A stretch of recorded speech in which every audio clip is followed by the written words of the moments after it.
from where the West begins in Fort Worth, Texas, to around the globe. You are listening to Talk in the Night. And now, your host, Paranormal Phil. Thank you, and good evening, good morning, wherever you may be around the world, around the globe, or even in your own backyard. Tonight, we're going to get into some of the most scariest haunted places around the world. But before we do get into all that, make sure that you hit that like, subscribe, and hit that notification bell to get notified when I go live, scheduled to go live, or post a new video. Also, Talk in the Night is listener viewer funded. So there is a link down in the description where you can donate to the show. A PayPal link where you can donate to the show. So make sure that you donate today. So let's turn on the chat and everything like that. And let's get into tonight's show about the most haunted places around the world. Now, of course, there's a lot more than what I'm going to cover, but we're going to be covering a lot.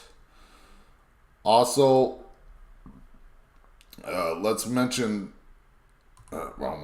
Let's mention some of the places that are not on the list of this website that I'm going to be pulling these most haunted places off of, but they're mentionable places that you can check out around the world.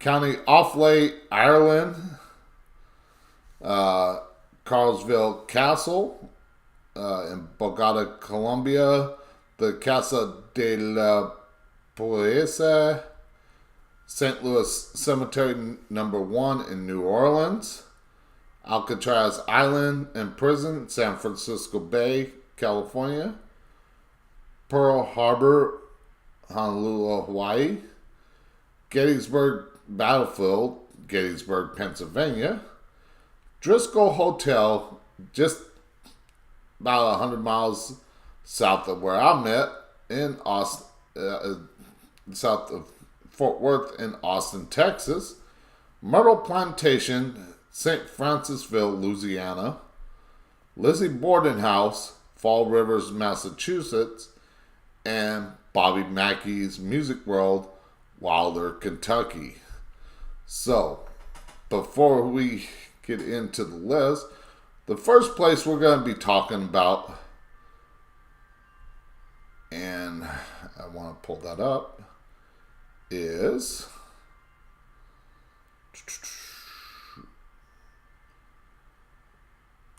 there we go, is this website, and a link for the websites and everything that I'm talking about will be in the description. So this is the 43 most haunted places in the world that are beautifully scary. And there's quite a bit. So nothing beats a good ghost story around this time of year, Halloween. And our planet is chock full of them. UFO sightings in Transylvania's, murders on luxury cruise ships, spirits wandering the halls of British castles. No matter where you're traveling, you're sure to find some sort of haunted site. And that ain't no lie. There's definitely a lot out there to be seen, as well as ghost tours to go along with it. But even if you're not a fan of paranormal activities, some of the spookiest locations are still worth your time, whether for their beautiful architecture, jaw-dropping location, or fascinating history. So here's 43 of the most haunted places of the world you'll want to visit any day of the year, not just Halloween, October 31st. So the first place we're going to be talking about, and please forgive me if I pronounce this name wrong, is Hoia Boca Forest in Romania. Now, I'm going to pull up Google Earth here, and we're going to go to, and where is it now? I think Oh, I gotta move that up. Okay, hold on. I want to move the chat up so I can see it. It was blocked by Google Earth. But let's go to that forest in Romania. Let's zoom in. And here we go. We're going off to Romania. Now, when you look at the forest on Google Earth, it is not that very big. It covers a very small area, but it is one of the most haunted locations here in Romania. And we're going to get into why it's haunted. So, going back to the article here. From the moment a military technician captured a photo of a UFO hovering over the forest in 1968, Hoya Pacquiao, again, please forgive me if I cannot pronounce it right, has gained paranormal notoriety around the world, with some believing it to be the portal that caused visitors to disappear. Now, could people be disappearing because of other things, some wild animals in the forest, or could they be disappearing into portals or abducted by extraterrestrial beings?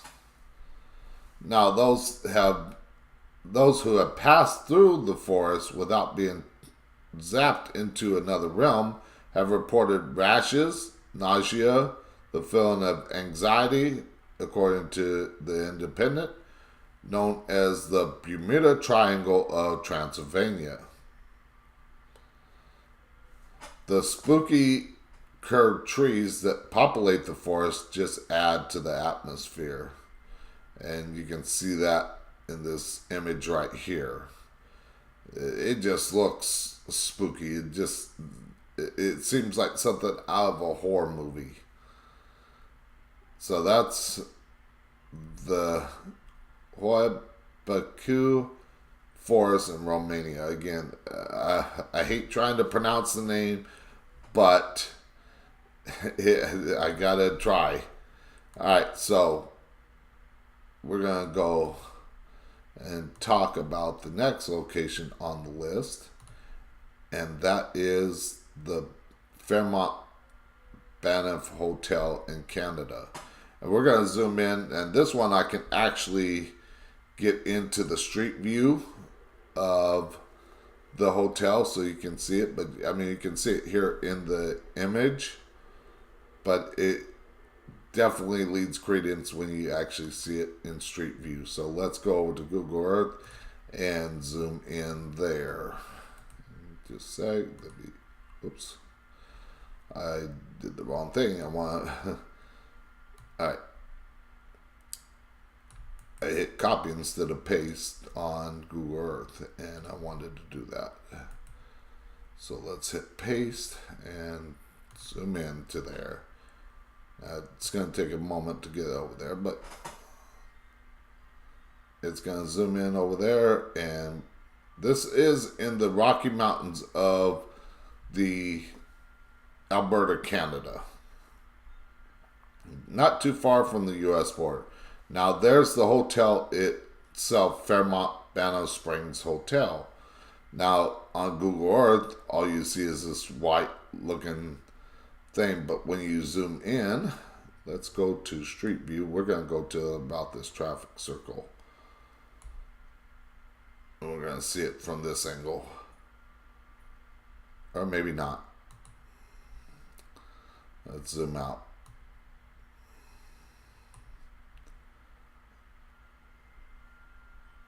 Okay, there we go. So there is that hotel. Yeah, I mean, it just screams creepy. Let's see if we can go this way a little bit and see if we can get a better view of it. Alright. So it just screams creepy. It almost looks like an old abandoned asylum when you look at it. But it definitely has a haunted history, and we're going to get into what that haunted history is when we talk about it here. So, built in 1888 to encourage tourism and sell train tickets, the chateau-style hotel sits, pretty by the Rocky Mountains in Banff National Park. But it gets a tad more gothic once you get inside. And we ain't talking about the architecture. The Calgary Herald has reported several resident ghosts, including the bride who supposedly fell down the stone staircase during her wedding. That would have had to suck. But there is a less tragic spirit too. Sam, the bellman, who worked at the hotel until 1975 and claimed he'd come back to haunt the joint. Now, there is a place here in the Fort Worth Stockyards that is the same way, where a former employee haunts the building, and that is not on the list, but I'm going to mention because it wasn't on the mentionables that I put in for tonight's show. But that is the Stockyard Hotel here in the Fort Worth Stockyards. His spirit supposedly pulls shifts, helping people with their bags before disappearing. Now, talk about customer service. Definitely a creepy hotel. And like I said, we're not going to get into too much of each of these locations because we got a lot of locations to talk about in this this show tonight. But we got a lot. So I want to make sure people know that I am live. So give me a moment. We're going to get into that. But like I said, we got a lot to cover and a lot of spooky places that you might want to visit, especially around this time of year. So I want to make sure people know that I am live. So give me a moment. We're going to get into that. Okay, so sorry you were here, and I was on YouTube on my phone to share this link.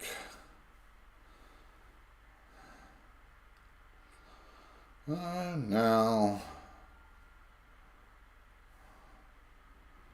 okay.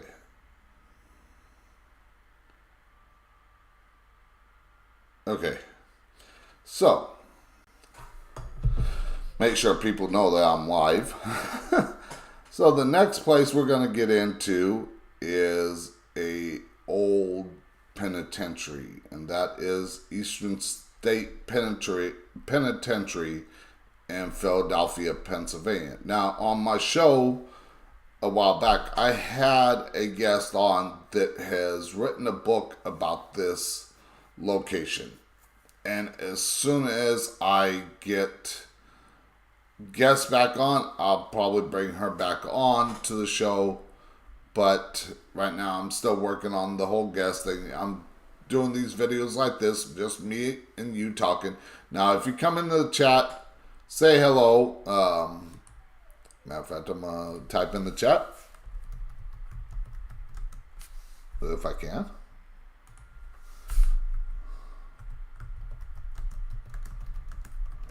In the chat. Come on in.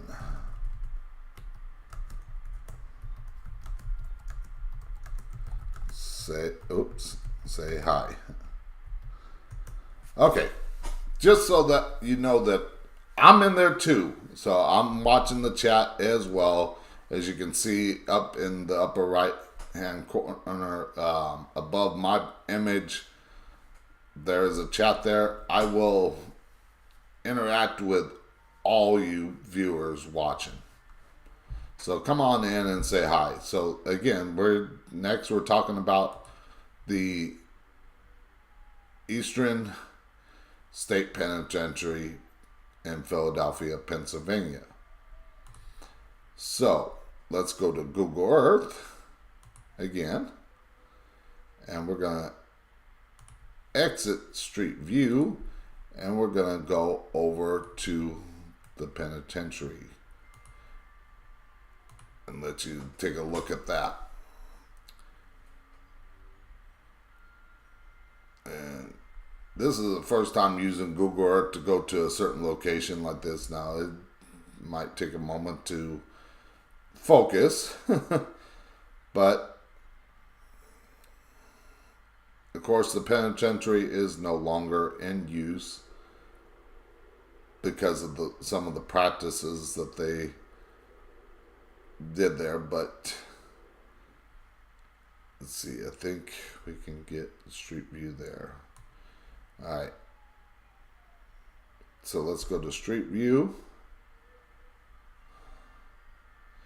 And again, it's going to take a second for it to, the internet's lagging tonight, so I apologize for that. Or at least Google Earth is lagging. But matter of fact, we'll just go over the top of it and see. I mean, you can see all the old buildings, how it was laid out and everything like that. The guard tower. But like I said, the practices that they used inside that place are the reason why it is one of the most haunted places around the world. And there's just the wall alone. It almost looks like an old castle fortress. And I guess you could say they did a lot of medieval type torture on the people inside that penitentiary. So that's the penitentiary. So let's go ahead and check out the story or the little article or what about the penitentiary makes it so haunted. So the castle-like Eastern State Penitentiary took solitary confinement to a new level when it was built in 1829. Prisoners lived alone, exercised alone, and ate alone. You think quarantine is bad now with everything going on. Talk about some alone time there. I'm going to get some water. When an inmate left his cell, a guard would cover his head with a hood so he couldn't see or be seen. The prison had, and of course this is late 1800, mid to late 1800s all the way up until its closure. So you know things were not done quite as sophisticated. The prison had to abandon its solitary system due to overcrowding in 1913. Although the forms of punishment did not get any less severe. Sorry, I got a fly bugging me. Tried to get it before. Tried to get it before I went live, but it kept getting away from the fly swatter. Although the forms of punishment didn't get any less severe, chaining an inmate's tongue to his wrist is one example. I mean, this is medieval style torture we're talking about here. Chaining an inmate's tongue to his wrist. Now, before it closed for good in 1970. I wonder why it took so long for it to close with those type of practices, but again, that's what they did. The site now welcomes thousands of visitors every year, both for its museum and Halloween celebration. So I don't know if they're going to do any type of celebration, Halloween celebration this year at the penitentiary, but how would you like to be locked down in solitary confinement in one of those cells on Halloween night when the veil between our world and the spirit world is at its thinnest? Report paranormal happenings have included disembodied laughter, shadowy figures, and pacing footsteps.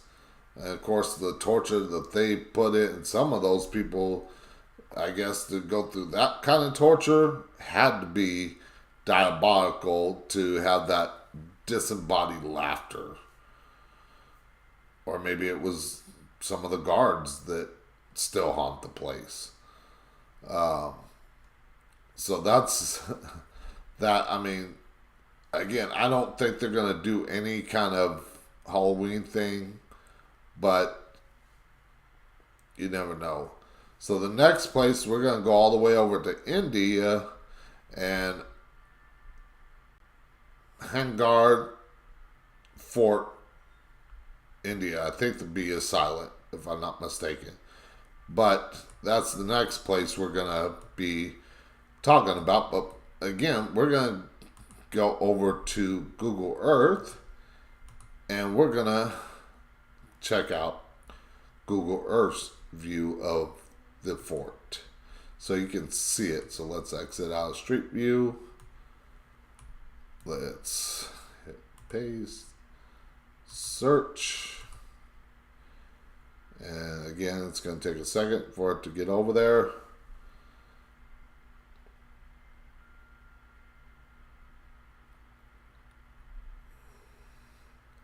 Alright, so as you can see in this image here, this fort kind of sits out in the middle of nowhere. I mean, there ain't much here, and there's no street view for this. I know because I looked.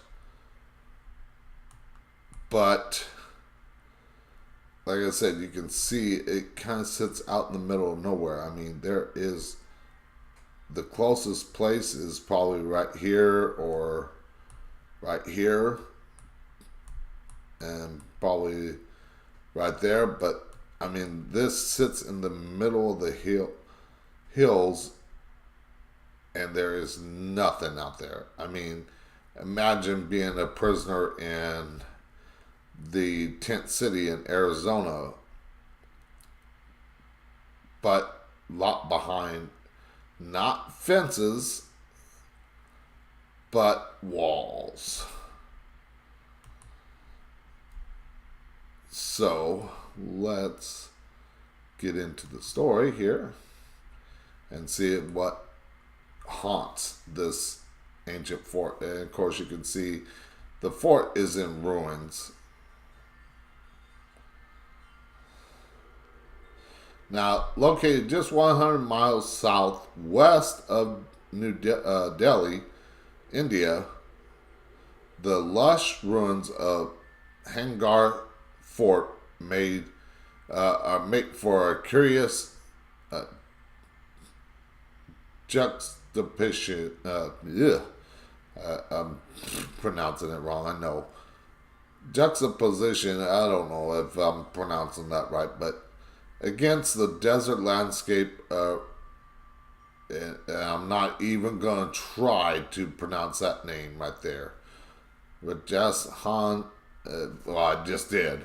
But to this day, and if you know the correct pronunciation for anything that I talk about, and you want to correct me, I welcome it. Just let me know in the comments down below. To this day, the oasis remains largely inhabited due to an alleged curse. Yes, that's right, an alleged curse cast by a disgruntled sorcerer after his advances were rebuffed by a local princess. Yeah, the princess didn't like it. And you think, when you think curses, you think New Orleans, voodoo, stuff like that.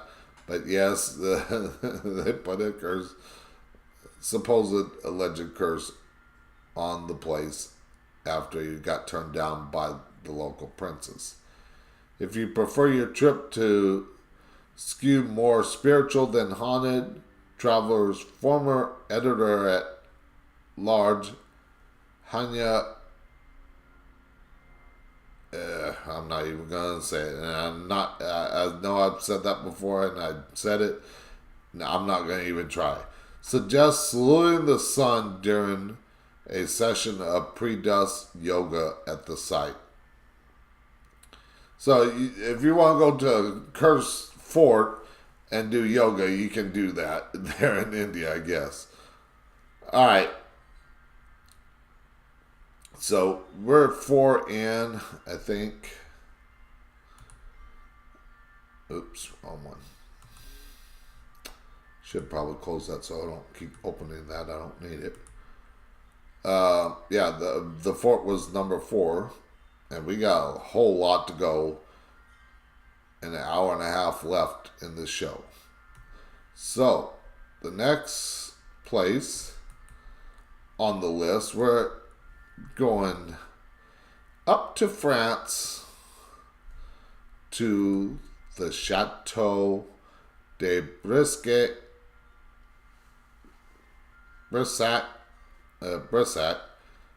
Quince, France. So before we get into what the story says, let's take a look at Google Earth here in a second. Turn on the Google Earth thing here. Okay, so let's go over to Google Earth and let's look at the chateau.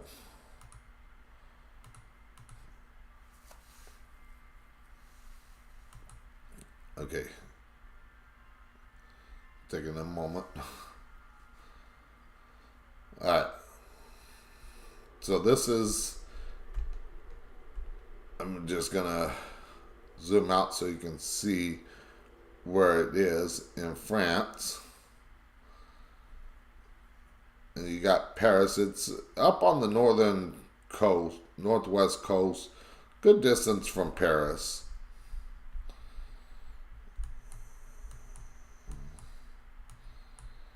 So let's zoom in. Of course, it's going to take a moment for it to get into focus, but while it does, again, pop in the chat, say hi, let me know you're viewing the show, let me know you're watching, and as always,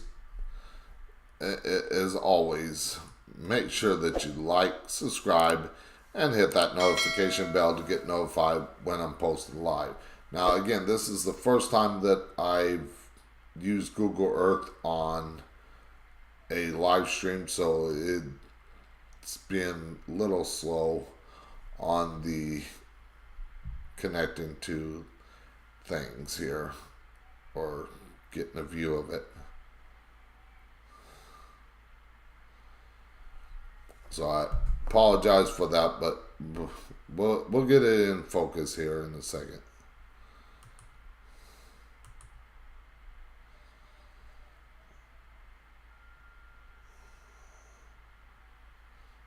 There we go.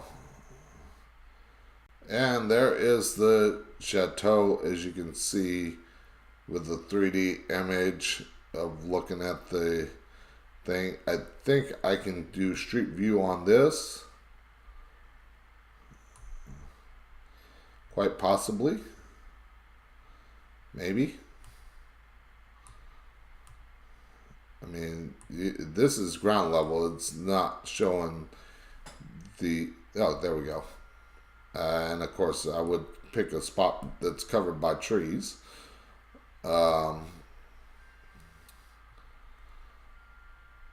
So let's exit out of there and let's pick a different spot. I picked a spot that was covered by trees. And of course, I got a bush, but I mean, you can see the top of the castle here and everything like that. So you can see the castle from above view. And I mean, you got a lot of homes and stuff like that, and probably businesses right across the street. But talk about living across the street from a haunted castle or chateau in in France. So let's get into, oops, wrong button. Wanted to take off Google Earth. All right, so let's get into talking about the chateau. Oops. Chateau de Brissac. Now, one of the tallest castles in all of France, the 7-story Chateau de Brissac. Yeah, I'm gonna. Sometimes I like to talk in that type of accent. Now, I've been to France, but the southern portion of France. So I didn't get to see a lot of castles, but I did get to see a lot of old cities and stuff like that. It's perhaps known as home of the Green Lady. Now we're going to talk about the Brown Lady later. And you wonder how these people got their names, but or their ghostly names. But the Green, or even nickname, Green Lady, aka the Ghost of Charlotte of France. The Chateau's website tells the legend of Charlotte, the illegitimate daughter of King Charles VII, who was murdered by her husband after he discovered her having an affair, named for the color of her dress when she was killed. The Green Lady can be found roaming the chapel's tower room and moaning in the early hours of the morning. So I guess you gotta stay overnight to hear the moaning of this Green Lady. Now, of course, she was known by the Green Lady because of her dress that she wore. So, if you ever get a chance to visit France, I mean, you can look at this castle and this image, and I mean, it's a beautiful castle. I would love to visit a lot of castles, especially in Ireland and Scotland and England, just because of the history there. But I wouldn't mind visiting a chateau in France, chateau castle in France or in Spain or anything like that. That would be definitely interesting. So, the next place we're going to talk about, and just looking at the image, you can probably tell where we're headed next. If you've ever watched The Shining or Dr. Sleep, that image should come to mind. This is the Stanley Hotel, Estes Park, Colorado. Now, let's go to Google Earth. And let's see, I got a comment on Facebook. Okay. So, looking at that. So let's go to Google Earth on here, and we're going to go over to the hotel that inspired The Shining and Dr. Sleep. So, now, like I said, it's going to take a moment, but we got to go across the pond, back over to America, to Colorado Rockies, and the Stanley Hotel. Once again, the hotel that inspired The Shining and Doctor Sleep, which was kind of a prequel. If you haven't seen Doctor Sleep, I recommend seeing it. But I mean, I'm not going to tell you to see it before you see The Shining, but it's definitely worth it. It kind of gives you a backstory. So there's the hotel right there. And let's see, I think we can get a street view possibly right here. Actually, we can get a street view right here. Or should we go here? Actually, I think this might give us a nice look right here. And of course, like I said, it's in the middle of the Rockies. Now it's taking a moment. Like I said, you can see in if I remember correctly, this scene was in the movie. That's actually a person coming out of the hotel, not a spirit, not the person who here's Johnny. That's not that guy, but oops. But there is the hotel, and like I said, you can see people walking the grounds of the hotel. Let's actually get a different view on the other side of things. And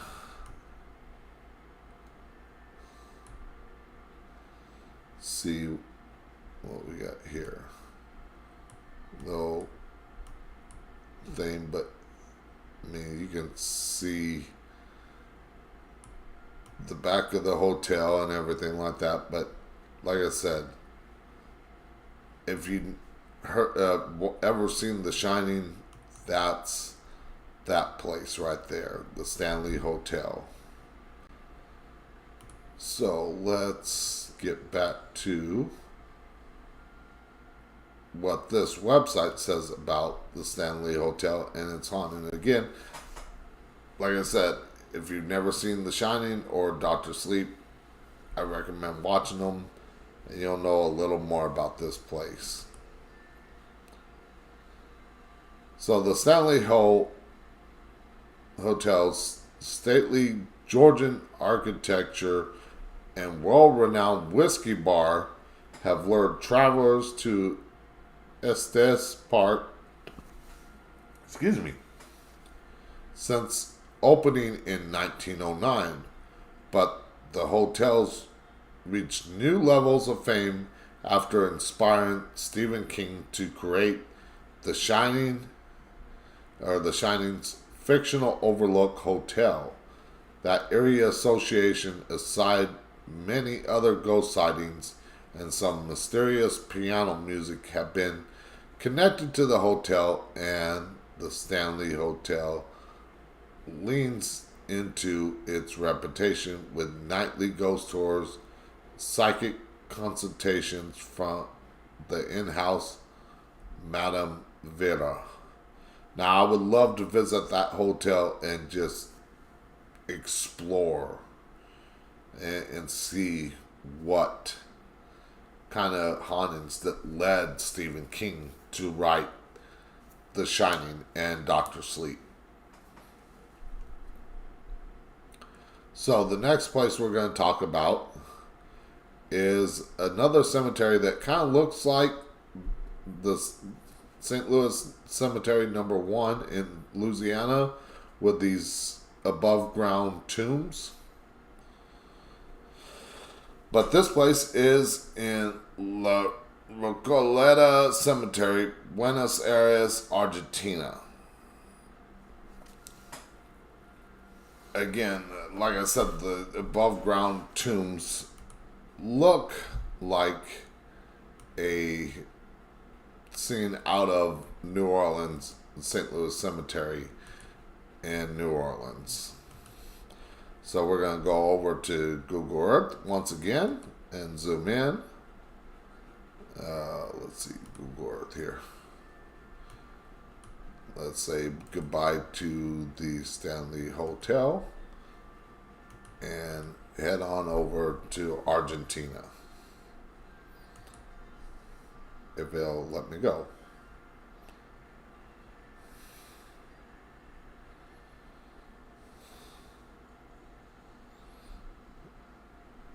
Now, it's going to take a moment for it to get focused in here, but there's a cemetery. I guess it'll take a second for it to. It's taking a moment to focus in on things. But there is the cemetery, this very ancient looking cemetery. I guess the church and other property and funeral homes and stuff like that. But as you can see from the aerial view, all the tombs are above ground. There is no ground burial. Now, Louisiana did their above ground tombs because, and there is no street view that would lead credence to this cemetery, so that's why I'm leaving it at aerial view. But there's no, the reason why Louisiana did their above ground because of the water, and they were afraid, if I remember correctly, they were afraid that if it flooded, all the caskets would come up above the ground, creating a zombie apocalypse. No, just kidding. But if we look at Google Earth on this, I think this sits right by the sea, as you can see. So it might be a low-lying or a bay. Yeah, a little bay right by the bay. So it could possibly be the same situation where they were afraid of flooding and it causing the caskets and everything to rise to the surface. But let's get into why this is one of the 43 most haunted places around the world. Now, there's 43 places on this list, but there's one extra that I'm going to add that is not a notable mention, but it's a place that I've been to many, many times. But we're going to get into that last. We're going to save that for last, because I can tell you so much about the location.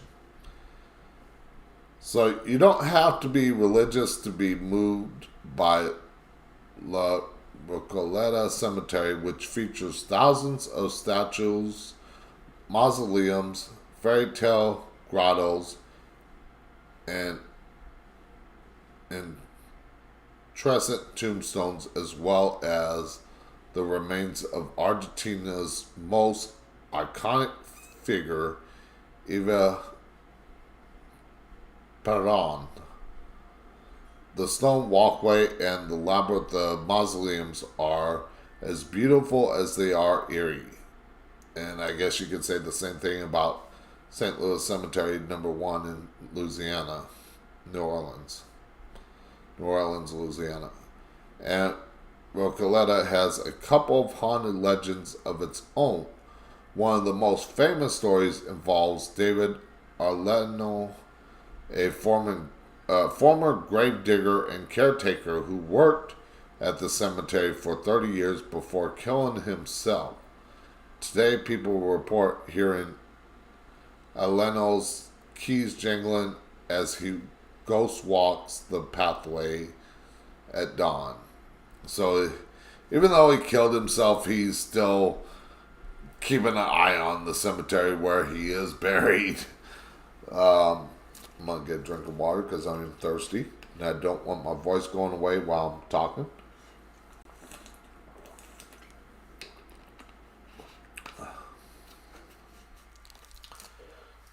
Alright, so the next location on the list, we're going to go back over across the pond to the Tower of London England. And when we talked about a lot of torture from medieval style torture, when I talked about the Eastern State Penitentiary in Pennsylvania, well, I'm sure they got a lot of their ideas from London and Ireland and Scotland, medieval times. Not the restaurant. We're talking about the actual period of time in history of the medieval era. So let's go over to London and take a look at the Tower of London on Google Earth. And again, it's going to take a second because we got to go across the pond again and to the northern hemisphere to London, England. And this is another place that I would love to visit, check out, because a lot of my ancestry is from England, Scotland, and Ireland. Mostly Ireland, but there's ancestry in England and Scotland. And right on the Thames River, if I'm not mistaken.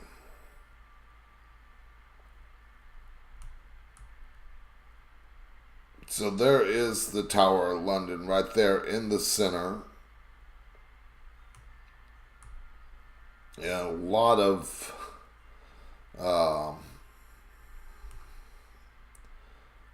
torture came out of there in the medieval times. So let's see if we can get a street view, a good street view. I know there's castle walls there, but maybe, just maybe, we can get a good look at it from the street. Well, you can't see much from the street view because it's an elevated street, but you can see a lot of modern London with this medieval fortress and tower. But again, like I said, the Tower of London boasts a lot of hauntings plus torture that happened there in the medieval times. Oh, and I did not even send it over to Google Earth. I apologize for that. So as you can see right there in Google Earth, I was talking about it all this time and I didn't realize that I did not hit the eyeball to show this image from Google Earth. But luckily the street view you wouldn't have seen much. But there is the aerial view of the Tower of London. Again, the Thames River and modern London around it. But that's a pretty good sized fortress. But like I said, a lot of the hauntings is right there in the Tower of London. So let's get off of Google Earth view and let's talk about the hauntings at the Tower of London. So, both built by William the Conqueror in 1066, this uncompromising fortress has many functions, but is best known for its bloody history as a prison and execution site. Henry VIII famously ordered the execution of two of his wives, Anne Boleyn and Catherine Howard, here. It's also where two young princes were imprisoned after the death of their father, King Edward IV. They disappeared shortly after in 1483, and their remains were never found until 1647. Unsurprisingly, ghost stories of the tower's victims and ghost tours through historic royal palaces abound. And of course, England has a lot of haunted history from its medieval times, definitely from World War II and everything like that. So it definitely has lend to the whole thing, but that's why the Tower of London is noted for its haunting. Is, like I said, it was a prison, and then a lot of torture, killing of people, even the king killing his wives, everything like that. Alright, so that's that. Next place, you're going to probably be like, what could be haunted about this place? Because it looks like a scene out of Iraq or Afghanistan. But this is Jaraat al-Hamra, and I'd probably butcher that name, but United Arab Emirates. Now, there is a lot of history in the Middle East that I wouldn't be surprised if there isn't some haunting there. I mean, sides have been fighting. Israelis, Palestinians, Arabs, Muslims, all been fighting amongst each other. And I would not be surprised if that's the cause of the haunting here. So let's get over to Google Earth and make sure that I hit this time to where you can see it when we zoom over there.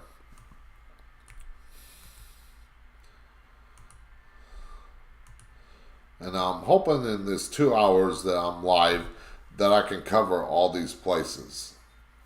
I might cut down on some of the places and just briefly talk about them, not even use Google Earth. And I might do that at the hour mark, just talk about the place. I don't know. Because there's, like I said, so much more that I need to talk about. Now, as you can see, this is in a little port area. And it's a little village here. Of course, I don't think there's going to be any street view, and that's probably the best you're going to get, the view. But let's read about why this little place right here is haunted. So going back over and taking it off of Google Earth, and let's see what it says here. You'll find the nearly abandoned town, and it's abandoned, town of Jaraat al-Hamra, about 14 miles southwest of Ras Al Khaimah in northern UAE. And again, please forgive me if I mispronounce these things. Trying to figure out how to pronounce these names, I don't know. Located between a huge mall and a huge water park. Established in the 14th century, the town grew into a thriving pearl fishing village in the 1830s before it suddenly abandoned in 1968. The town now consists of dirt roads, 13 mosques, and more than 100 coral and mud houses, and of course some resident spirits. People claim that visitors are bound to experience strange noise and chilling apparitions, usually genies in the form of animals. Now, I think it's on New Top 5 YouTube channel that he has featured a urban explorer or a ghost hunter in this area that has visited this place. But don't hold me to that because I'm not certain for a fact, but I believe that he's gone into this place and checked it out. So Next, we got this big old spiral staircase, which is part of St. Augustine's Lighthouse in Florida. Now, you're thinking, what could be haunted about a lighthouse? And this might be the last location that I go to on Google Earth. Because, like I said, we are how many places in? 1, 2, 3, 4, 5, 6.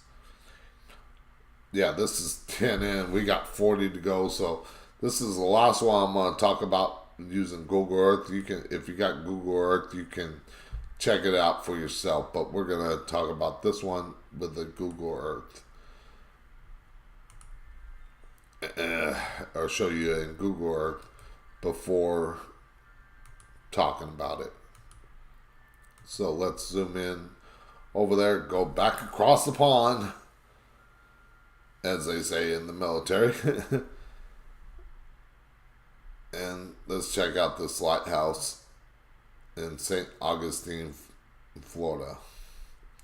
Now, this lighthouse sits a good distance inside this little bay.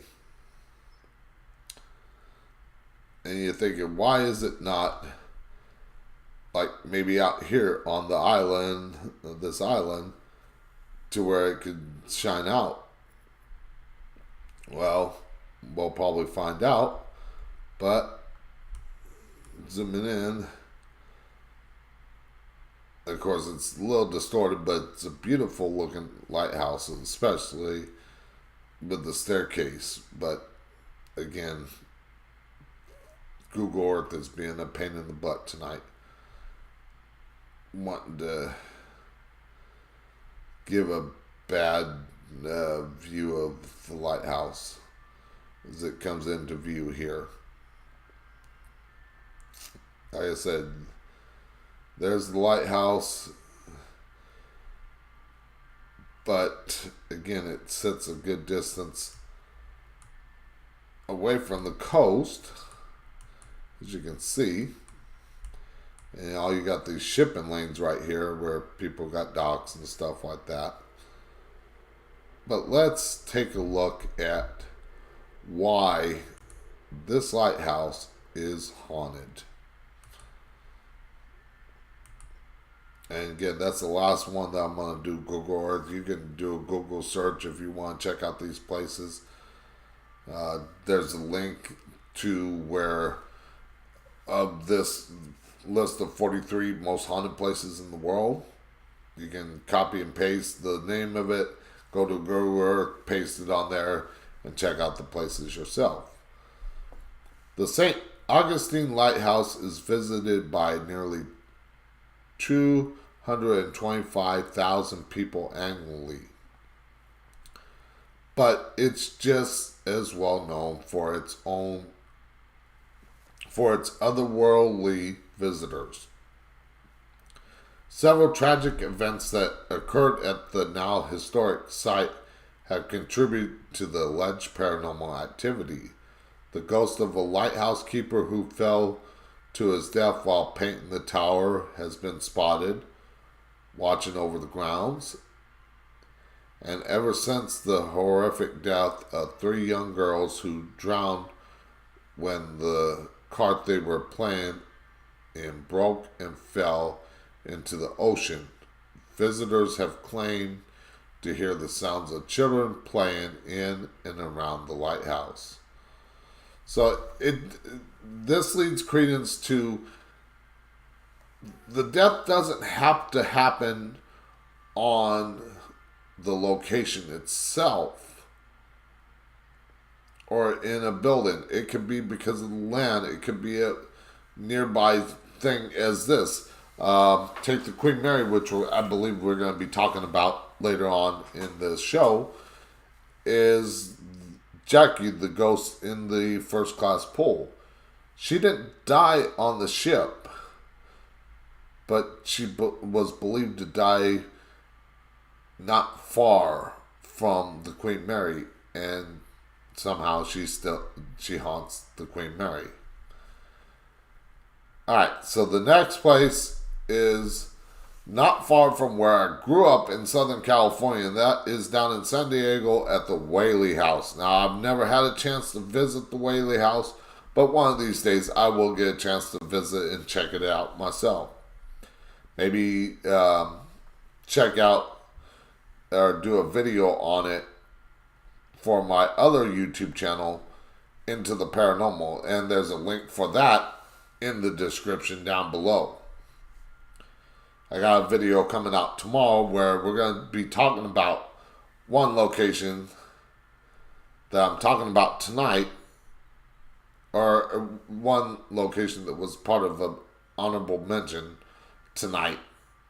We're going to be talking about the place tomorrow in the Into the Paranormal YouTube video. Again, all the links for everything that I'm talking about are in the description down below.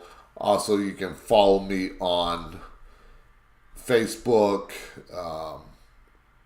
Twitter, Discord, of course here on YouTube. And if you're following me on YouTube here, make sure that you like, subscribe, and hit that notification bell to get notified when I go live, scheduled to go live, or even post a new video. Alright, so let's talk about the Whaley House and the haunting there. So Thomas Whaley built this family estate in 1857 on the former site of San Diego's first public gallows. Yes, where people were hung in the 1800s. This home was built on the site of the first public gallows. Shortly after he moved in, he reported hearing the heavy footsteps of Yankee Jim Robertson, a drifter and thief who was hanged on the site 4 years before the house was built. Whaley's family history ended up being filled with tragic deaths and suicide, many of which occurred inside the home itself. According to the Whaley House Museum, some of the family members still haunt the landmark, often accompanied by cigar smoke and smell of heavy perfume. Now again, we're not talking a lot about each location. You can check out these locations, do a search on these locations of what you want to know more about the haunting or anything like that. Or if you're in the neighborhood and you want to know more about the haunting of these places, check them out yourself. But I believe that a lot of the deaths that occurred in the home were because it sat on the site of public gallows. So the next location, as you can see here, looks just kind of eerie, along with a lot of crosses, not above ground tombs or anything like that, but just a lot of crosses. And that's the hill across Lusitania. I think I pronounced that right. I hope so. People have been placing crosses at the spot of northern Lusitania since the 14th century and for various reasons. Throughout the medieval period, the symbols expressed a dire desire for Lithuanian independence. Then, after a pleasant uprising in 1831, people began adding to the site in remembrance of dead rebels, and the hill became a place of defiance once again during the Soviet occupation from 1944 to 1991. While the hill and crosses were bulldozed by Soviets 3 times, locals kept rebuilding it, and there are more than 100,000 crosses crowded together. As the wind blows across the field, the ritual I'm not even going to try and pronounce that name, but you can read it for yourself there. Ornate rosaries clink against metal and wooden crucifix, filling the air with eerie chimes. And I'm not even going to pronounce that name either, but you can read for yourself. Wrote for the BBC in 2017. So, I mean, the place was probably seen a lot of deaths, and people probably died on that hill, is why so many crosses. But no mention of anything really as far as hauntings go. But I wouldn't be surprised. So the next place is a place that I would love to visit when I ever get the chance to go over to England and Europe and stuff like that. And that is Edinburgh Castle in Scotland. Now, one of the biggest attractions in Scotland's capital city is also considered to be one of its most haunted. And I'm surprised that this is one of the most haunted places, but I'm sure that there are other places that are extremely haunted, other castles there in Scotland and Ireland. But this is considered to be one of the most haunted castles in Scotland. Sorry, I got something bugging me.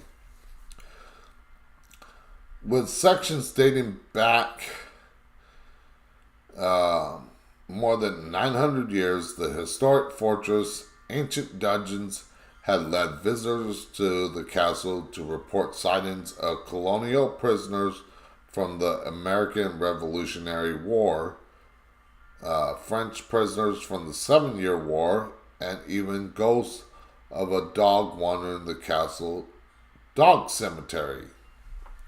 So it's not just human spirits that haunt the location, it is animals, because there's a dog cemetery on the property. Alright, so next up is Forsyth Park in Savannah, Georgia. Now, Georgia has a lot of hauntings as it is. Or Savannah, Georgia has a lot of hauntings.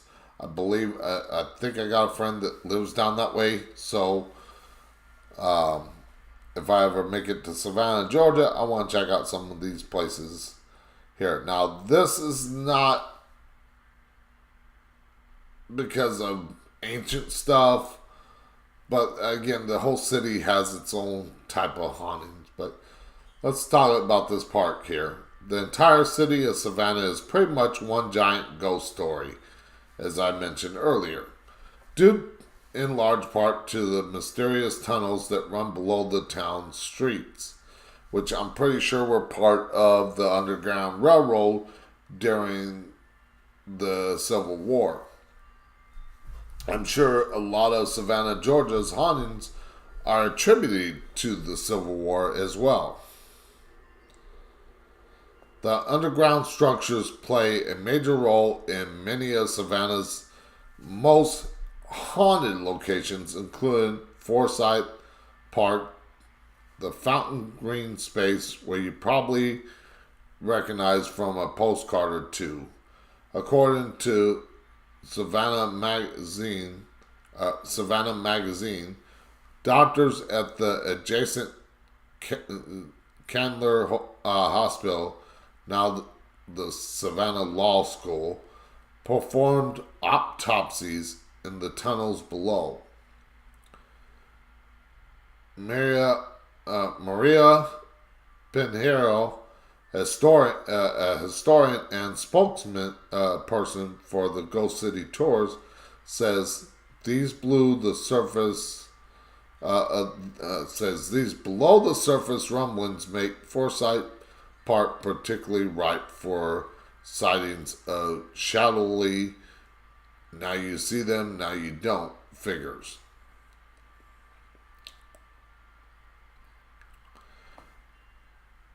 again, the whole city is more haunted than that part, but the whole city's got its own haunting. And again, feel free to pop in the chat, say hi, let me know you're viewing the show and everything. Let me know what you think. I definitely interact with people in the chat, and I love to hear what you think about these locations as well.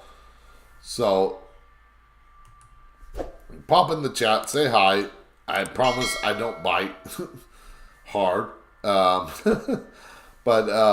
Yeah. So let's get into the next location. And that is Avonni Canal in St. Petersburg, Russia. Now, what could be haunting this canal? Well, could it be mob bosses? Could it be Russian soldiers that dump people in this canal? Well, we're about to find out.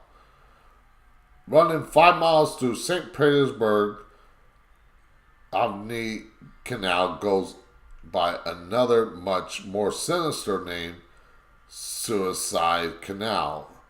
Ever since the artificial canal started being built in the late 18th century, strange events have surrounded the site, including construction workers complaining of headaches, sudden outbursts of violence, and of course, suicide. While most of the suicide attempts have been successful, people have been saved, claim they didn't know why they jumped in the water, or an invisible force pulled them off the banks. Some claim the forces come from restless souls lurking beneath the water, even claiming to see a woman in white floating just beneath the surface before suddenly disappearing. So if you ever find yourself in St. Petersburg on a gloomy day, maybe stick to the sidewalks. Now, water has a lot of power in a haunting because of the energy that it produces. Just like earth, fire, air, water has its own energy that could boost spiritual activity.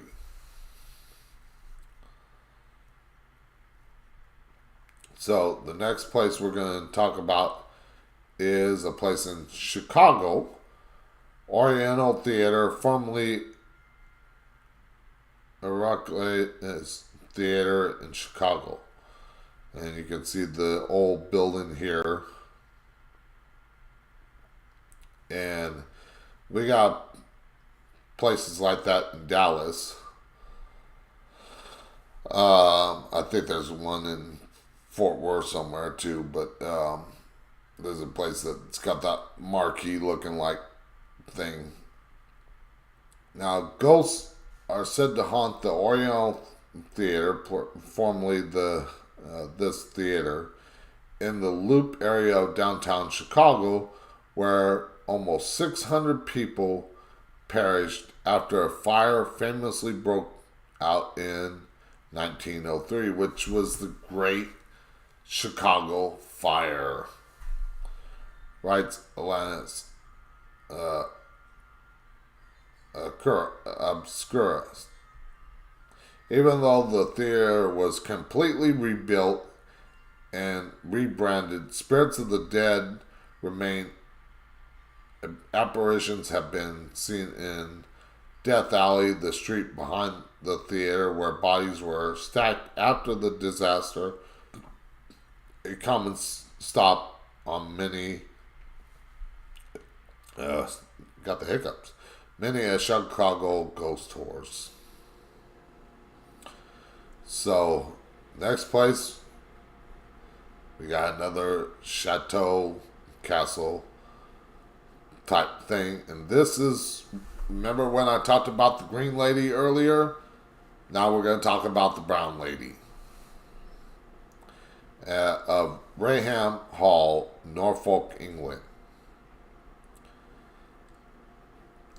Built around 1620, the 7,000 acre, if I can get to the right spot, darn it. Raynham Hall is one of the most impressive estates in Norfolk. Not Norfolk, Virginia, Norfolk, England. As in the case with most historic buildings, the home also has its fair share of legends and ghost stories, most notably one surrounding Lady Dorothy Dolly Townsend.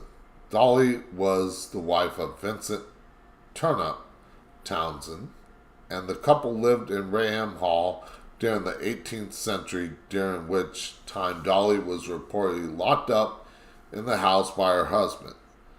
Lady Dorothy's ghost is now said to haunt this estate, as proven by a photo taken of her in the 1930s. No one has proven the picture taken of her is fake. Lord Charles Raynham, the home current resident, told the BBC, which Lady Dorothy is also known as the Brown Lady because of the dress that she wore. So going on to the next location, and I am not even going to try to pronounce that name in Iceland. And I want to see what we got here. I got notification.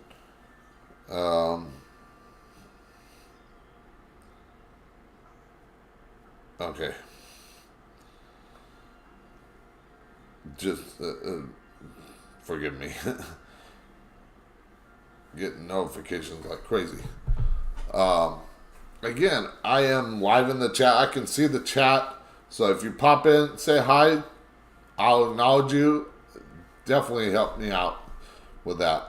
But this place in Ireland, again, I'm not going to even try to pronounce its name. Not even going to try.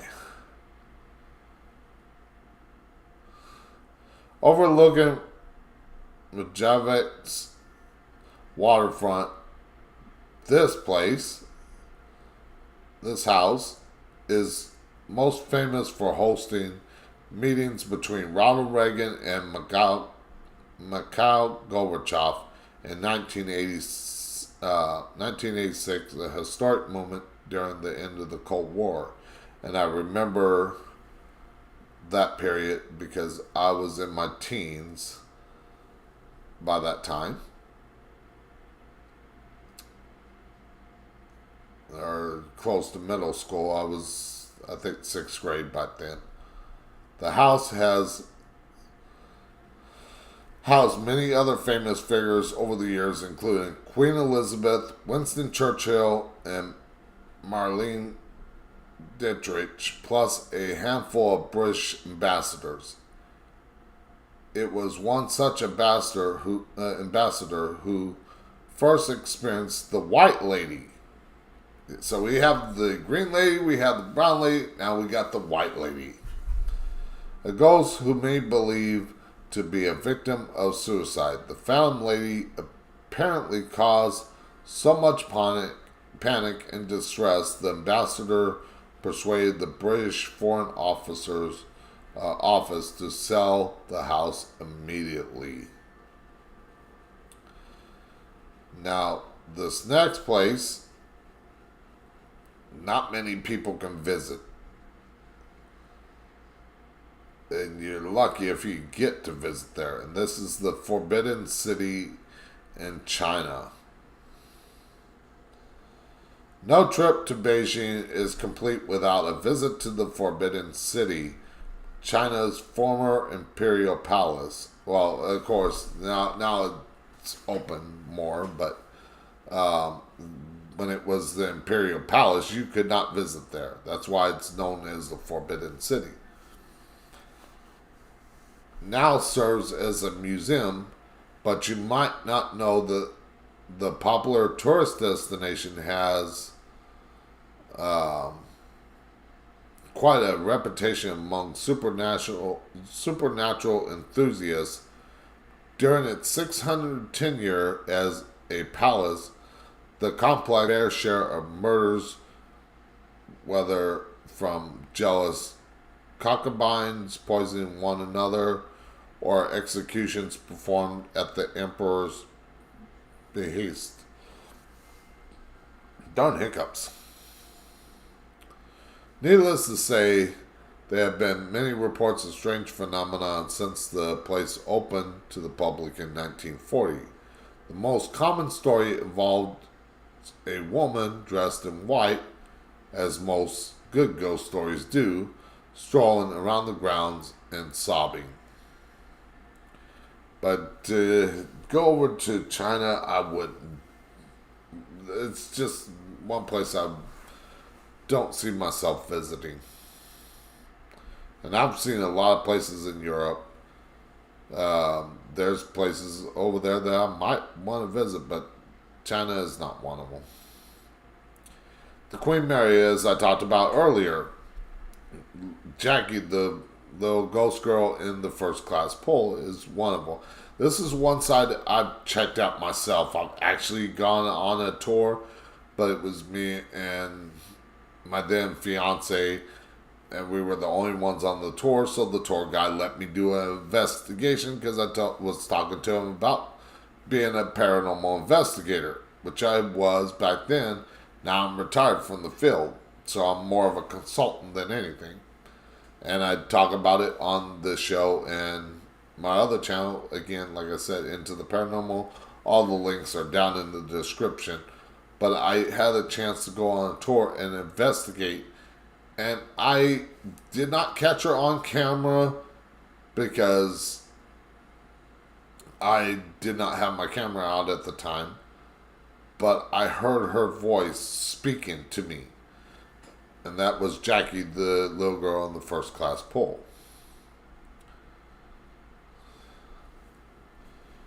So, the RMS Queen Mary, Long Beach, California. Aside from a brief stint as a warship, yes, it was part of the war efforts in World War II. The RMS Queen Mary served as a luxury ocean liner from 1936 to 1967. During that time, it was the site of at least one murder, a sailor being crushed to death by a door in the engine room, also known as door number 13. And people might think that that's because it's a unlucky number, but the number is not unlucky. It just happened that there was an accident on the ship, and he was trying to get out of the room before the door closed, and the door closed on him and crushed him. And children drowning in the pool. Now, that's not what caused Jackie to haunt the pool, first class pool. She didn't drown in that pool, according to the people that run the tours. Of course, I never got a chance to ask the little spirit girl because we were down there at the time that they were doing another tour, which was more of a Halloween type effect. They had the lights, the fog, everything like that. And the spirits hate that. That plagiarism. They really hate that stuff. And before I forget, this is from Cook's Nest Traveler. Again, all the links are in the description. The city of Long Beach purchased the ship in 1967 and turned it into a hotel, and it still serves that purpose today. Although the reported ghosts of the deceased passengers get to stay for free. For an extra dose of spine-tingling experience, try and visit the ship's engine room, considered to many to be the hotbed of paranormal activity. I mean, you're more likely to capture a glimpse of Jackie in the first class poll than you are of the engine room. Now, door 13, yeah, you're likely to catch the sailor that was killed by that heavy door as well. So we're going to take a look at another castle. Let's see, we got 35 minutes left. And this is Leap Castle, Kildare, Ireland. Another place in Ireland that I would love to visit. Built sometime between the 15th century, the Irish castle has seen gruesome deaths than a Game of Thrones wedding. As legend has it, during a struggle for power with the O'Carroll clan, which had fondness for poisoning dinner guests, one member plunged a sword into his brother, a priest, as he was holding mass in the castle chapel. The room is now called the Bloody Chapel, and the priest is said to haunt the church at night. The horror doesn't end there, at least not according to the macabre history outlined on Leap Castle's website. And if you click on this link here, it'll take you to their website.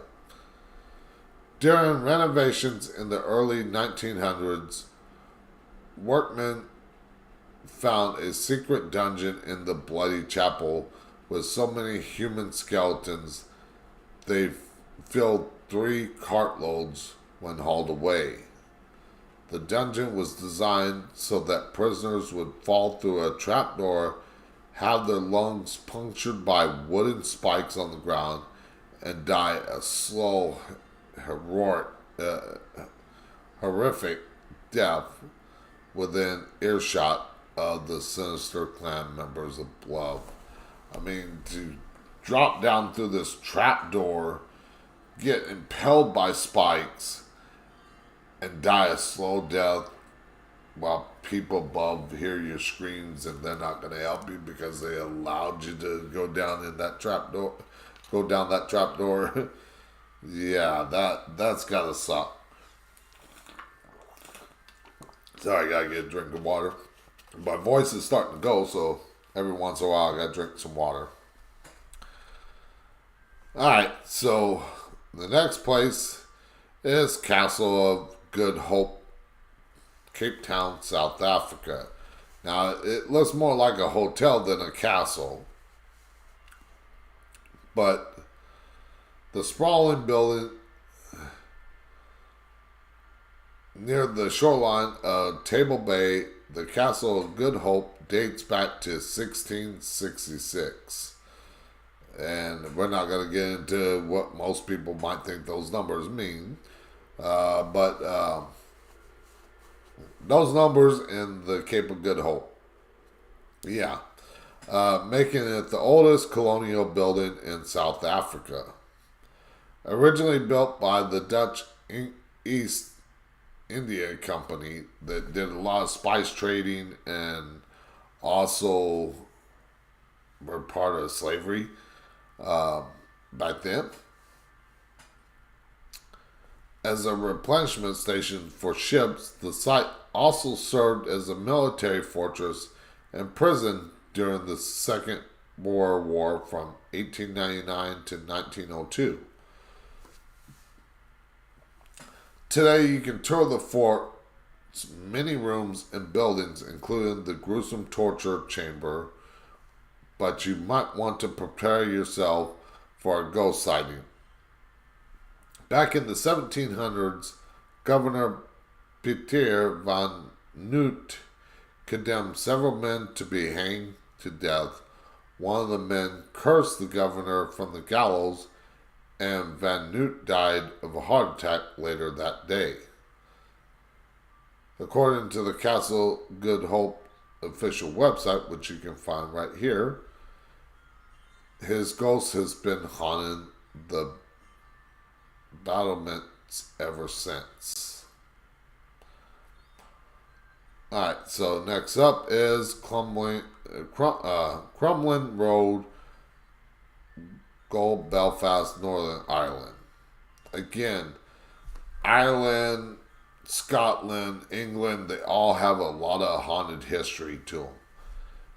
And it's just because of that haunted history, because of my ancestry from that area, makes me want to visit, and being into the paranormal and talking about this stuff makes me want to visit places like this so much more. Alright, so Crumlin Road, a Victorian era prison in Belfast, is said to be one of the most haunted sites in Ireland. Often referred to Europe's Alcatraz, and I almost want to go to Google Earth for this, but we don't have time. The jail contains some 25,000 inmates, men, women, and children, during its 150 years of operation. Publicly hung many prisoners and buried their bodies within the prison walls. The institution officially shut its doors in 1996, so not too long ago, about 24 years ago is when it officially shut its doors. But the ghosts of the deceased inmates are said to still roam the iron walkways today. If this sounds like the sort of place you want to spend time in, you're in luck. Crumlin Road School offers daily tours, live concerts, and reasonably priced meals at its in-house, in-prison, if you will, restaurant. It even serves as a venue for conferences and weddings. So if you want to hold your wedding where a lot of death took place, there's your spot in Ireland. Alright, so this next building here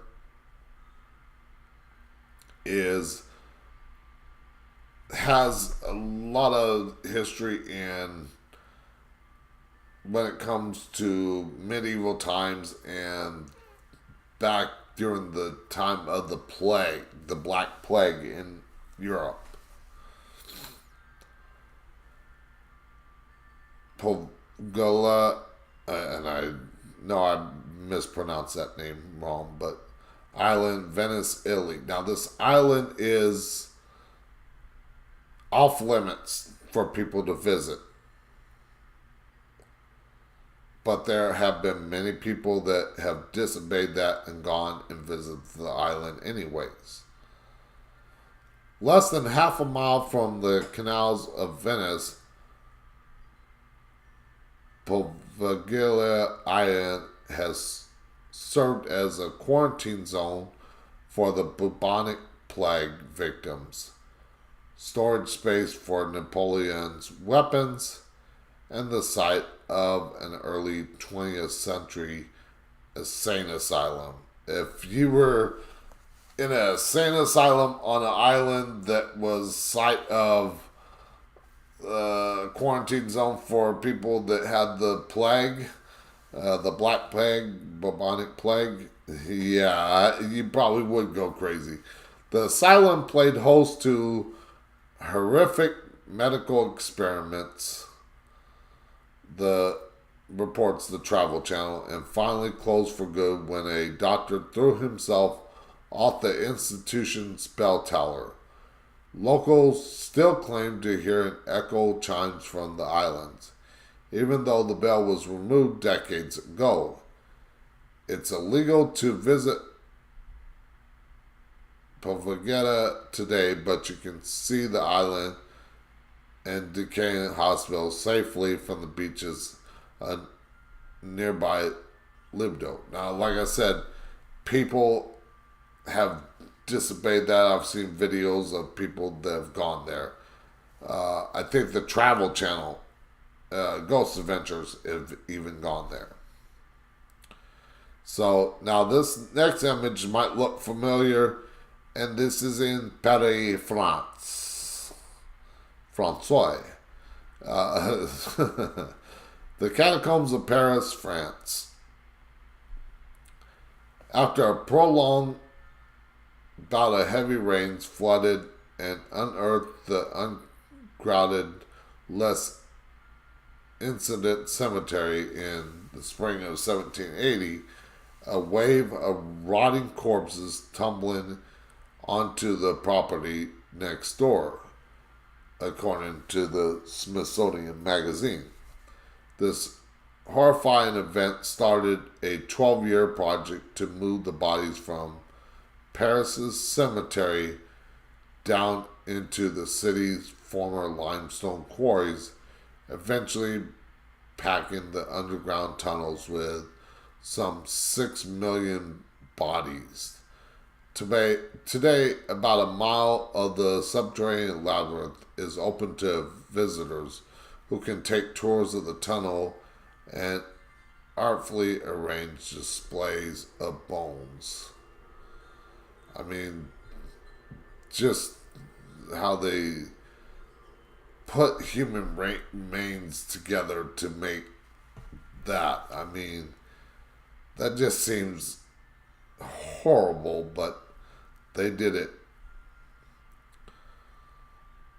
Alright, so we got 25 minutes. Let's see, how many do we got?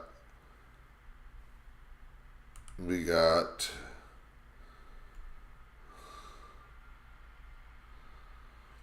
2, 3, 4, 5, 6, 7, 10, 11, 12, 13, 17, 18 more locations to go in 25 minutes, or 19 locations to go. So I'm going to try and cover as much as I can in the next 25 minutes. So there's another castle. You can't see much because of this like tree archway. But Lanark Castle, New Zealand. Lanark was built between 1871 and 1887 to serve as the residence of William Lanark, a prominent local politician. Most notable is the 3,000 square foot ballroom which Lanark had built as a 21st birthday present for his favorite daughter, Kate, who later died of typhoid at the age of 26, and is said to still haunt the ballroom. Don't chalk those taps on your shoulder and whispers in your ear as all up to imagination. The building has been visited by paranormal investigators and featured on Ghost Hunters International. And a lot of these places have been visited by paranormal TV shows, Ghost Adventures, Ghost Hunters International, stuff like that. Next one is in England. It looks like an old in out of Lord of the Rings type thing. And that's the Ancient Ram in Walton under the Edge, England. Built in 1145, England's Ancient Ram Inn has played many roles over the centuries. A former priest's residence, house for masons and slaves, an inn, and a public house. It also happens to be one seriously haunted spot. Architecture Digest writes, with ghostly children, high priestess, and even an incubus. Google it if you don't know.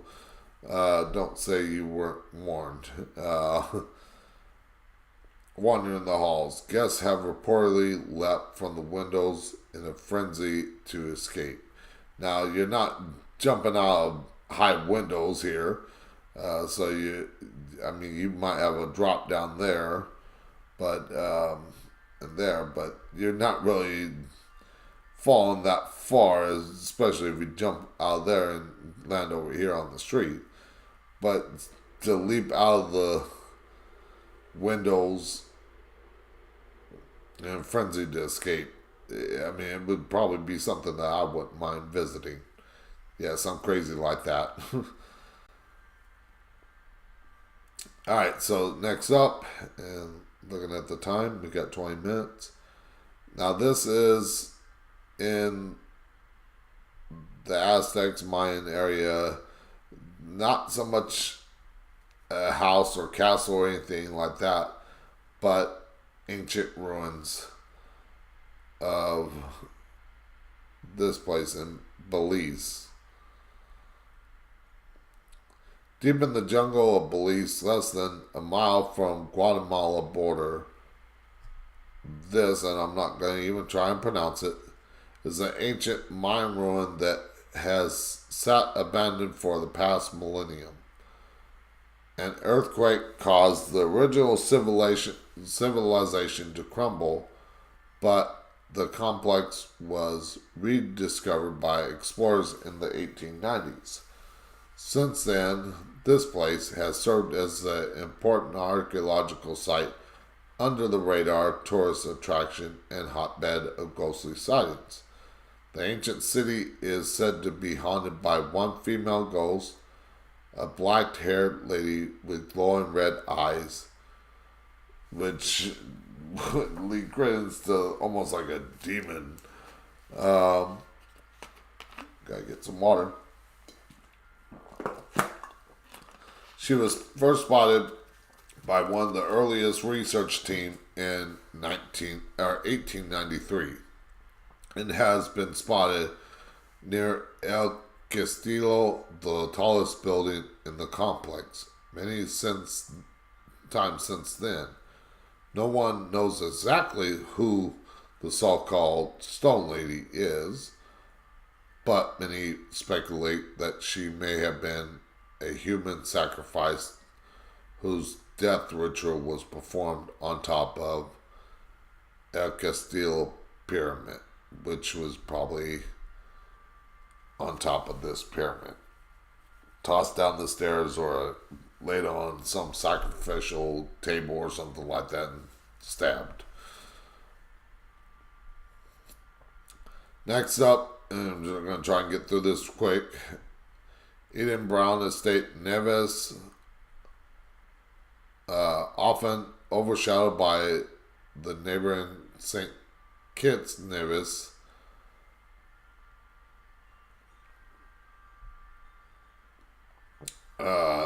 Has just as much to offer travelers. In fact, it often even more for the more morbidly inclined type of people that love that morbid type of sense of humor or something like that. Case in point, the Eden Brown Estate, a former plantation that now lies in ruins. The estate was originally owned by a wealthy businessman who intended to give the property to his daughter as a wedding present. However, a mysterious duel between the groom and the best man left both men dead the day of the wedding, and the daughters remain unmarried and alone for the rest of her life. Today, many visitors say they have seen the reclusive woman spirit roaming through the estate. Now, yeah, she might have been distraught over that, but why not the other two men? And that had to suck too, for them to die in a duel. Next is another place in Italy, and Point Sisto, Rome, Italy.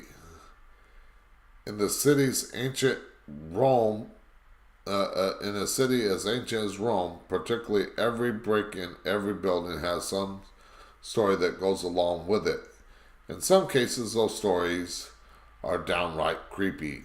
One such story surrounds the Point Sisto, a Romantic bridge spanning the Tiber near Rome city center.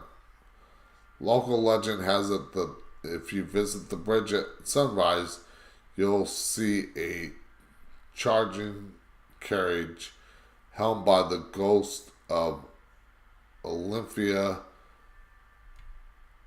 I'm not even going to try and pronounce the name. Pope Innocent X advisor and hence her nickname, the female Pope. The spectral occurrence is said to be Olympia's attempt to flee the city with the church's gold, just as she allegedly did after Pope Innocent X the 10th. Well, the 10th step. I keep forgetting Roman numerals. In 1655. While Point Sisto is closed to pedestrian traffic, you can visit the bridge as part of Dark Rome's daily ghost mystery and legend Rome night walking tour. Now, when I was over at Italy, I think I had a chance to go over to Rome and visit some of the ancient sites, but didn't get a chance to. But there's the bridge itself. Next up is another hotel in London, England. And again, England has a lot of haunted history. The Raynham Hotel, London, England. The spirits are so active in this 153-year-old hotel, they drove out several English national team cricket players back in 2014 who cited sudden heat and light and unexplained presence during the night. Ghosts have been associated with the Tony Hotel, says Visit Britain, and it's throughout thought the house elite spirits such as former resident Emperor Louis Napoleon III and a German prince who jumped to his death from his upper level window. Now, if you want to see another creepy sight here, you might know this from the Travel Channel.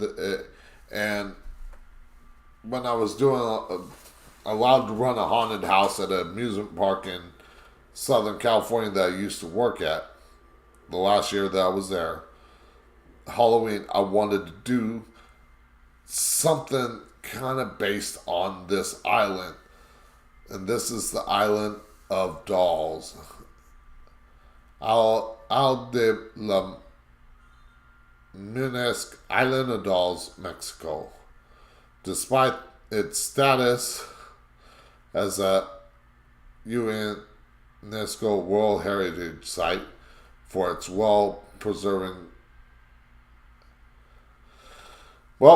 example of Aztec life, the neighborhood of this, because I'm not even going to try, has reached a certain amount of internet fame for its Island of the Dolls.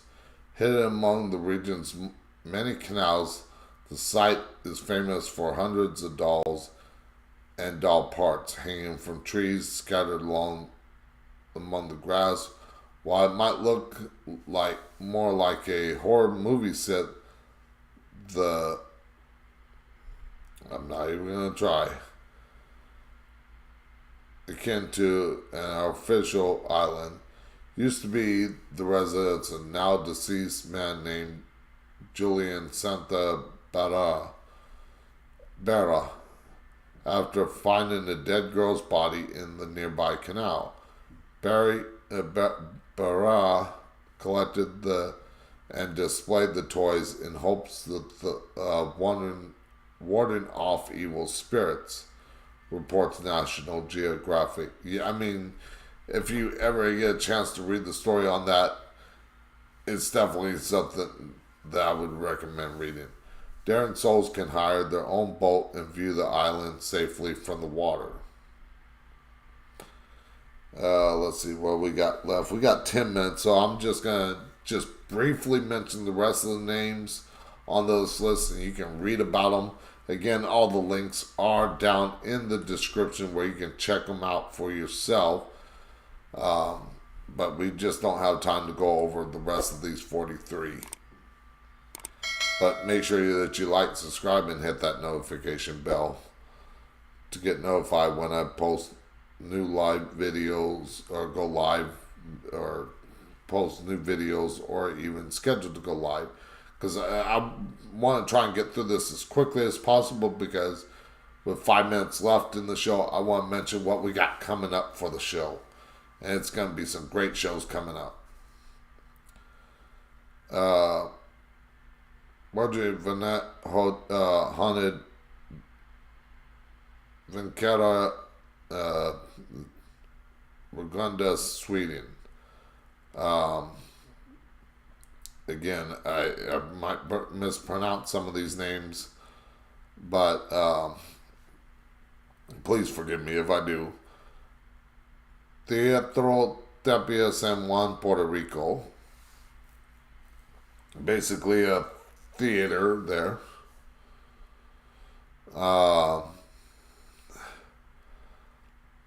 Lawang Su, Indonesia, that place in Indonesia. This forest in Japan, again, another name I'm not even going to try to pronounce. I'll be here all night trying to pronounce some of these names. Another beautiful site, Port Arthur, Tasmania, down in the southern hemisphere by New Zealand, Australia.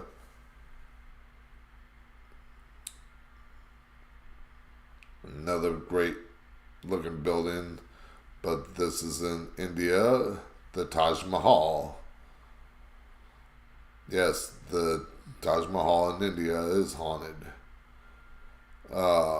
Duck Street Theater, Charleston, South Carolina. Almost like, looks like a building out of New Orleans.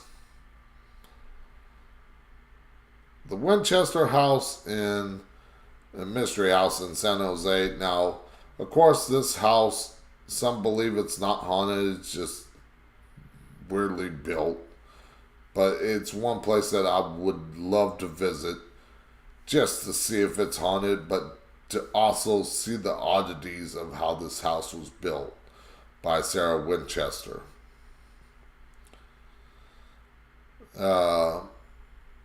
Canberra, Australia. Much like Savannah, the entire city of Canberra seems to be a paranormal hotspot.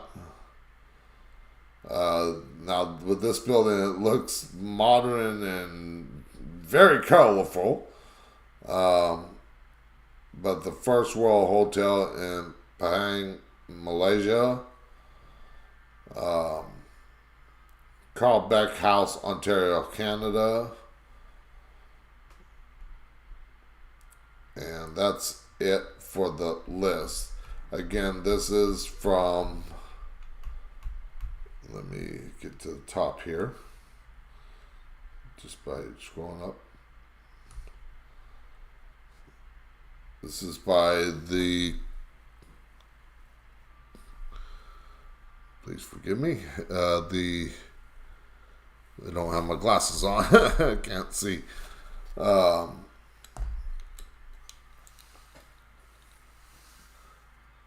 Conde Nast Traveler. Again, a link will be in the description where you can check it out for yourself about these haunted places. Check out these haunted locations if you are in those locations. And also check out more about these sites, reading into them if you can't visit them.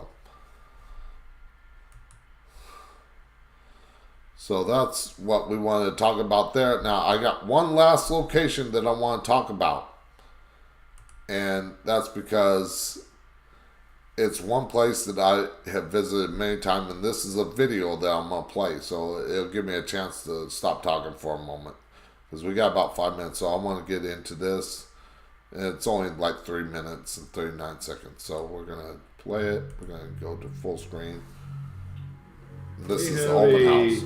Weird homicide. In a scene described by one investigator as reminiscent of a weird religious rite, 5 persons, including film star Sharon Tate, were found dead at the home of Ms. Tate and her husband, film director Roman Polanski. Ms. Tate, who starred in Valley of the Dolls, was 8 months pregnant and was found stabbed multiple times in a white nightgown with a rope around. Now, I don't necessarily have to pause it for fear of copyright infringement because David Oman is a friend of mine, so, but because it has the footage from the newscast and everything like that, I do want to pause so I don't get a copyright strike. I can use it as fair use. Her neck attached to the body of a man. 2 bodies inside, 2 bodies outside. Among the other victims were Hollywood hairstylist Jay Sebring and coffee heiress Abigail Folger. Authorities would allow no one in.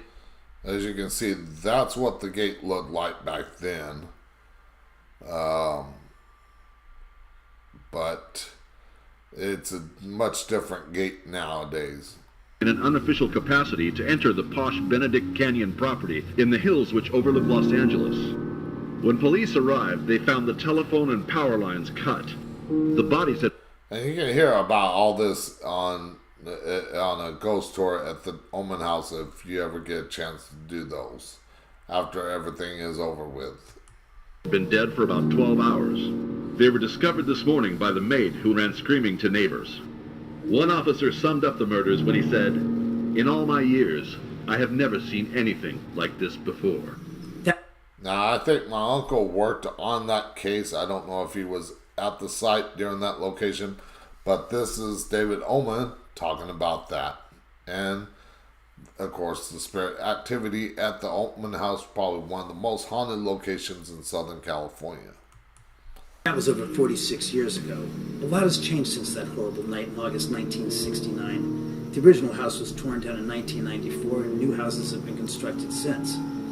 Hi, my name is David Oman. You might be familiar with me from one of several different paranormal reality TV shows. From My Ghost Story to Ghost Hunters, Paranormal Witness, Haunted History, Ghost Adventures, and most recently, Ghost Adventures Aftershocks.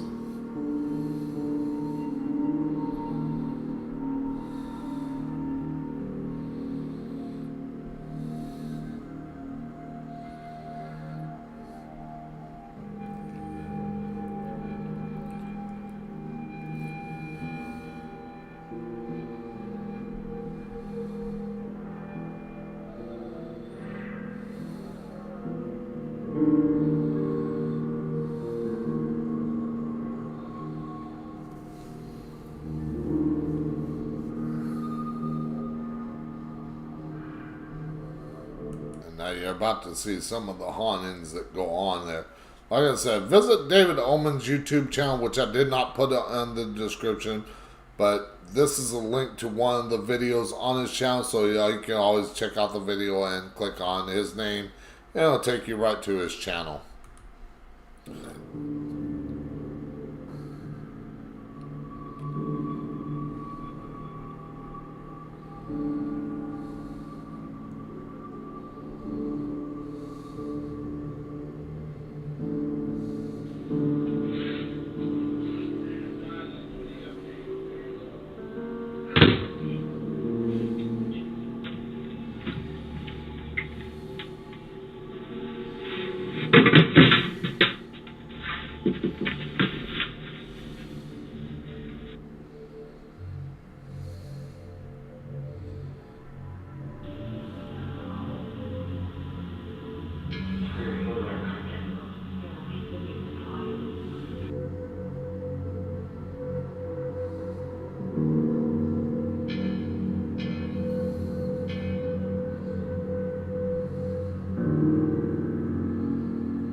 Of course, there is the Oman House. This house was just recently built within the past 3 years.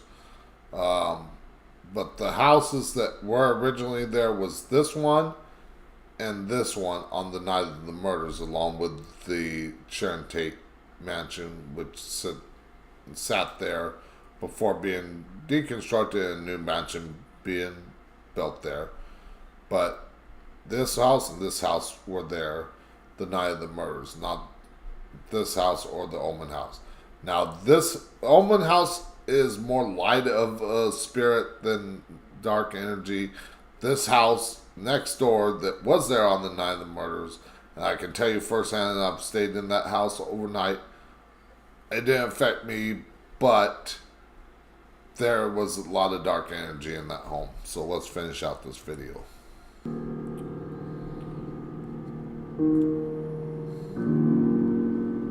And so you can see all the information there for David Oman. Now, let's take this off of here. Sorry. Alright.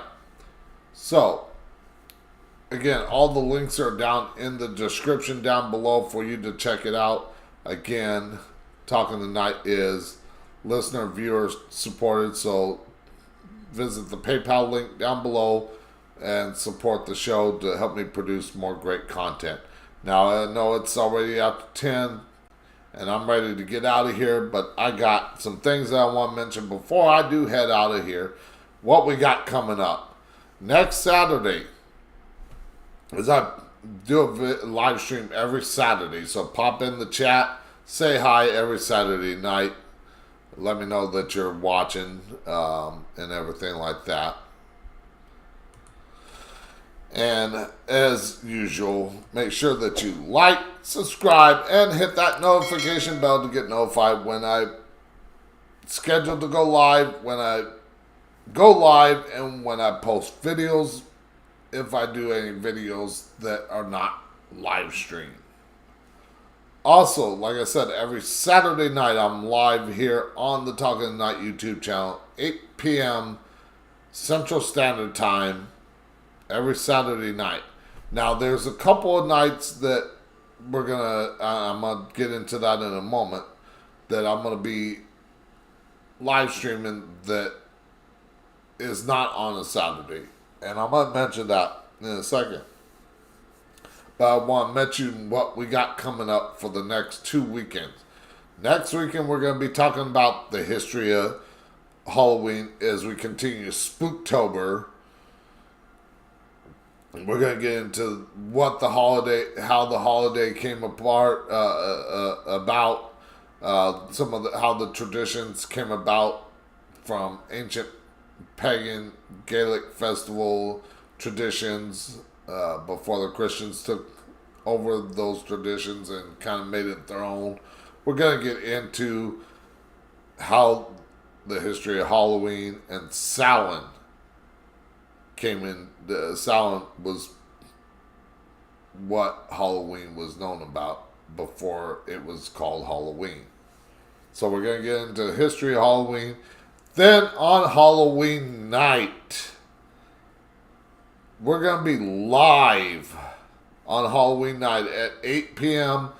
Now, that night, I don't know. I might do a 3-hour show. 3-hour show that night, possibly. And it is open lines. I haven't figured it out completely, but I got a backup just in case, a way of doing it. But it's going to be open lines where you, the viewers, can call into the show and you can tell me your ghost story. I do ghost talk every year that I've been on the air. Same as my annual prediction show. I've done an annual prediction show whether I've been on the air or off the air for some number of months. I've always done a prediction show. That's the way that this Halloween special is going to be starting this year. Every year, whether if I happen to lose the show for some reason, I will some way find a way to do a show on Halloween night. Now, over on the Into the Paranormal channel, like I said, all the links are in the description. Into the Paranormal, the night before Halloween, I'm going to try and be out at the stockyards as the veil between our world and the spirit world gets thinner, and try doing a live stream on the Into the Paranormal Facebook page. I don't think I got a link to the Facebook page, but I'll, if I remember, I'll put a pinned comment in this after the video processes. But, or after we're done with the video, I'll probably put a pinned comment or a comment down in the chat or the comments, so that way you can check out the Facebook page for Into the Paranormal. But that, the night before Halloween, I'm going to try and be out at the stockyards doing a live video from there. Now, I don't know if it's going to be live yet, so don't hold me to that, but I'm going to try to be live. Now, as I was mentioning, there's a couple of nights that I'm going to be live, and it's not about the paranormal.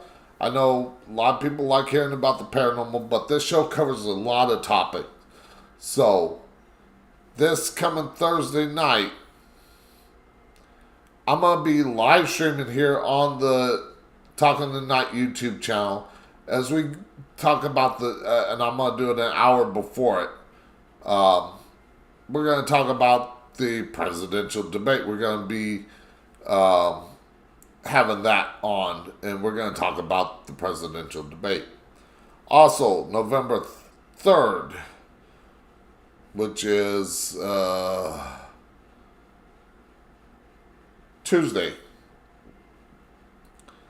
I'm going to be streaming during election night. We're going to get into that. Now, I haven't planned much for November yet, even though if you go to talkingthenight.com, you'll see some things for November, but it says to be assigned TBA. I haven't figured out what I'm going to do, but I will have that figured out soon. So I want to thank everybody for joining me in this third week of Spooktober, and the two great shows left in this Spooktober month. Again, the history of Halloween and Ghost Talk on Halloween night. So until next time, next week, when we talk about the history of Halloween, I shall see you on the dark side. Darkness has fallen. Turn on the radio, and you hear him talking.